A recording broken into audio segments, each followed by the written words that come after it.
dans la boutique chez Auversion pour notre capsule cette semaine avec Julien Carpentier parce que, anecdote, je te conte l'histoire. Rapidement, je vais chez Maeva Surf à Laval. Il y a un couple, magnifique couple, un jeune homme, 25 ans, sa conjointe. Lui, c'est un amoureux de ski. Et elle, beaucoup de difficultés à apprendre, à apprivoiser le surf. C'est quand même intimidant. Elle ne fait pas de ski. Mais c'est un couple qui ne va pas se marier, qui ne fera pas des enfants. Ou s'ils font des enfants, les enfants ne feront pas de ski. Tu me regardes aller avec un drôle d'air, mais je t'explique. Comment on fait pour amener cette femme-là en ski? Elle rentre au magasin, qu'est-ce qu'on lui propose? Elle part de zéro. Premièrement, c'est de choisir vraiment le bon équipement pour elle. Ouais. On va retrouver des différents types de bottes et différents types de skis aussi, justement, qu'on va pouvoir lui conseiller. Première chose qui fait vraiment peur au niveau de toutes les femmes, c'est le poids de l'équipement. C'est très pesant. Il y a beaucoup de skis aujourd'hui qui vont être faits, des skis beaucoup plus légers, des systèmes de fixation, justement, qui vont vraiment alléger le haut niveau du ski, sans problème. Ah ouais, même pour une femme, elle va prendre ça dans ses mains et elle fera pas... Oui, effectivement, d'accord. Exactement. Et une autre chose qui fait très peur aussi au niveau de tous les skieurs, c'est le confort d'une botte de ski.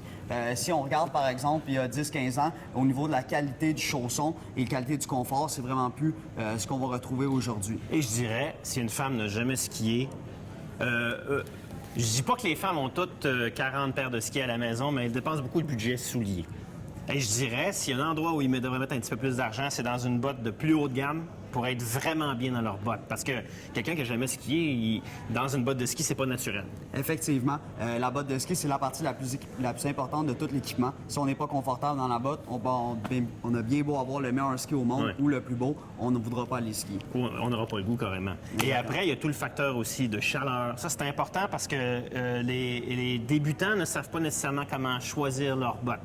Et il faut vraiment se fier aux conseils des conseillers dans le magasin pour choisir la bonne taille. Vous avez des instruments de mesure. Vous pouvez avoir des repères en disant, ben non, si on rentre, s'il y a trop d'espace à l'arrière, votre pied va bouger, vous allez vous faire mal, vous allez faire des ampoules. Vous n'aurez pas plus chaud que si vous êtes dans la bonne taille pour vous. Exactement. Faut faire attention. Plus qu'on va chercher une botte qui va être grande non plus, ça va pas faciliter notre ski. Souvent, ça fait un gros désavantage au niveau de notre ski. Il y a beaucoup de personnes qui pensent aussi au niveau des qualités de bottes. Il va y avoir des modèles qui vont être un petit peu plus chauds que d'autres, mais juste avoir un bon bas thermal, avoir une bonne grandeur de botte, va faire en sorte qu'on va avoir beaucoup plus chaud dans nos bottes de ski. Et pas de bottes coton, s'il vous plaît. Alors, c'est sûr qu'il y a quelqu'un qui n'en a jamais fait. Cette jeune fille-là, cette jeune femme-là, qui n'en a jamais fait, pour lui donner le goût, elle va avoir besoin de passer peut-être les 3-4 premières séances sur le tapis magique, mais elle n'a pas son équipement.